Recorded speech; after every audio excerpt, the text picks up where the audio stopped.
सुप्रभात क्लास 12।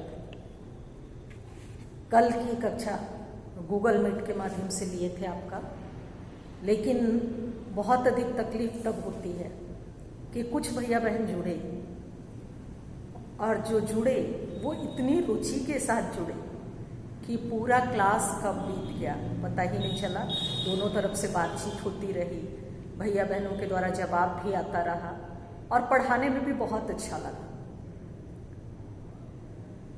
ऐसा नहीं लगा कि क्लास 12 के आप भैया बहन हैं। पूरे टाइम क्लास में जो भी भैया और बहन जुड़े वो 1 मिनट के लिए भी क्लास से हटे नहीं, यानी हर समय उनसे बातचीत होती रही। जब भी मैंने जिस भैया बहन का नाम लिया उन लोगों ने जवाब दिया तो पढ़ाने में भी बहुत अच्छा लग रहा था। तो ये प्रयास करेंगे कि अगला जब भी हम लिंक भेजें, देखिए जब भी क्लास लेना होगा गूगल मीट पे या जूम ऐप पे तो उसके लिए आपको लिंक भेजा जाएगा। आपके ग्रुप में जब लिंक गया, टाइम गया, तो आपको उस समय लिंक के माध्यम से जुड़ना है।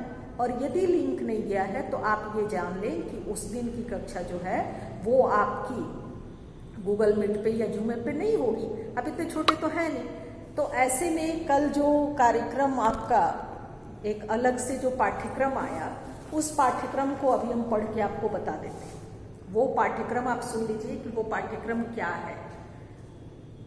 पहले से जो पढ़ाए हैं वही पाठ्यक्रम है, लेकिन पुनः एक बार सभी भैया बहनों को याद दिला दें कि क्या क्या हम लोगों को पढ़ना है अर्धवार्षिक परीक्षा के लिए। अर्धवार्षिक परीक्षा आपकी संभवतः 18 सितंबर से लेकर 4 अक्टूबर तक चलेगी। ऑनलाइन ही परीक्षा होगी और उसमें आपको कौन कौन से पाठ पढ़ने होंगे। भक्ति महादेवी वर्मा का ये पाठ है और ये पाठ आपको पढ़ना होगा, इसकी भी पढ़ाई हो चुकी है। उसके बाद बाजार दर्शन पाठ की पढ़ाई हो गई है, आप उसकी अच्छे से तैयारी करेंगे। काले मेघा पानी दे, इस पाठ की भी पढ़ाई हो चुकी है। कविता के बहाने, इस पाठ की भी पढ़ाई हो गई है। पहलवान की ढोलक, इस पाठ की भी पढ़ाई हो गई है। कैमरे में बंद अपाहिज, इस पाठ की भी पढ़ाई हो गई है। सहर्ष स्वीकारा है, जो यहाँ लिखे हैं सहर्ष स्वीकारा है, यही कविता भी पढ़ाई हो रही है। ये एक तरह से आपका अर्धवार्षिक परीक्षा तक का अंतिम पाठ है। उसके बाद जो सितंबर में क्लास चलेगा उसमें केवल और केवल पुनरावृत्ति ही होनी है। लेकिन कल जब पढ़ाए तो सामने से पढ़ाने में जिस तरह का आनंद की अनुभूति हो रही थी उस तरह की ही आनंद की अनुभूति होती यदि सभी भैया बहन जुड़ गए होते। तो सामने से पढ़ाने में हम लोगों को ज़्यादा सुविधा होता है और अच्छा लगता है। आपसे जब बातचीत करते हैं तो वैसे क्लास को लेने में बहुत अच्छा लगता है, वैसा क्लास हमेशा अच्छा होता है।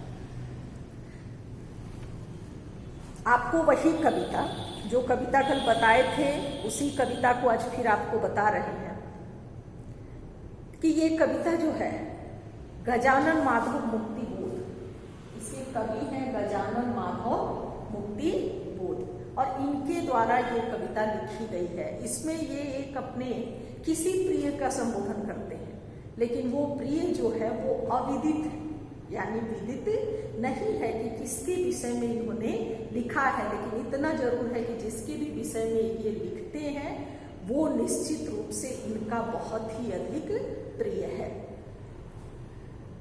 लिखते हैं, जिंदगी में जो कुछ है, जो भी है, सहर्ष स्वीकारा है, यानी मुझे जो भी प्राप्त हुआ है, जो कुछ भी मैंने पाया है, उस चीज को मैंने सहर्ष स्वीकार करने का प्रयास किया है। सहर्ष स्वीकार करना यानी खुशी खुशी उस चीज को तुरंत स्वीकार कर लेना। तो जो कुछ भी मुझे मिला है उस चीज को मैंने सहर्ष स्वीकार किया है।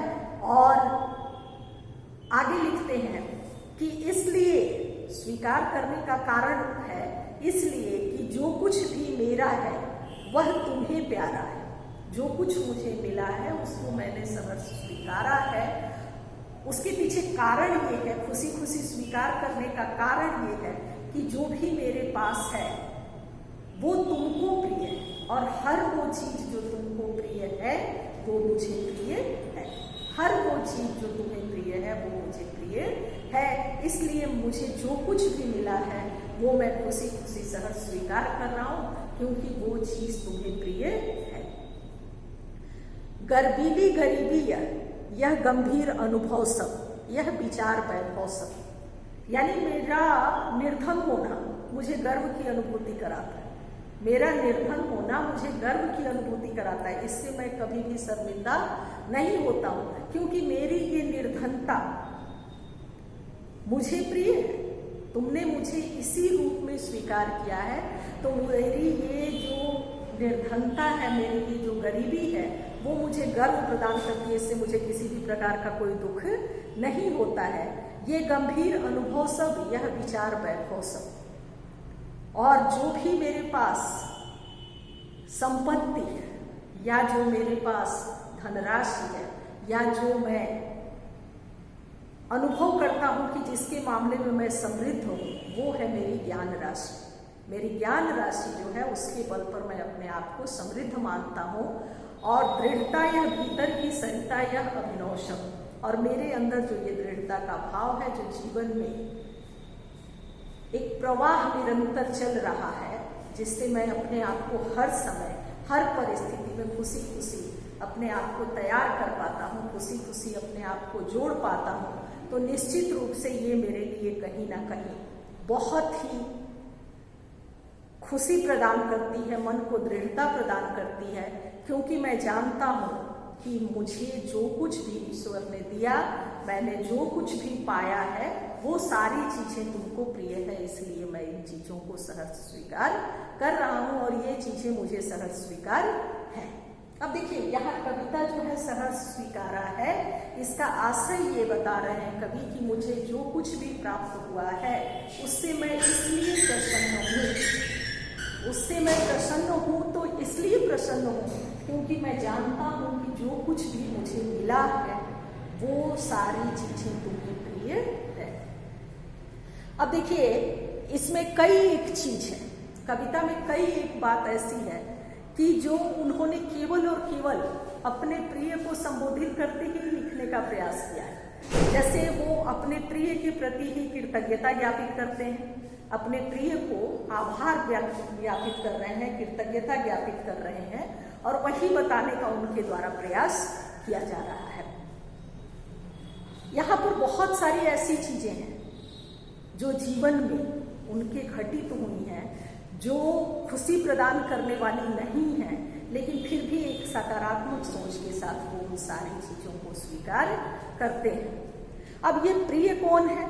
मैंने पहले ही बताया था कि प्रिय जो है वो अविदित है, यानी ये तय नहीं है कि वो प्रिय जो है वो उनकी बेटी है, उनकी पत्नी है, या उनकी माँ है, या पुरुष है, या स्त्रीलिंग या पुल्लिंग, ऐसा भी कहीं उन्होंने संबोधन नहीं किया है। केवल प्रिय शब्द का संबोधन वो कर रहे हैं कि जो प्रिय है, तो जो उनका प्रिय है उसके लिए वो इन सारी चीजों को स्वीकार करने के लिए तैयार है। जितना अभी बताए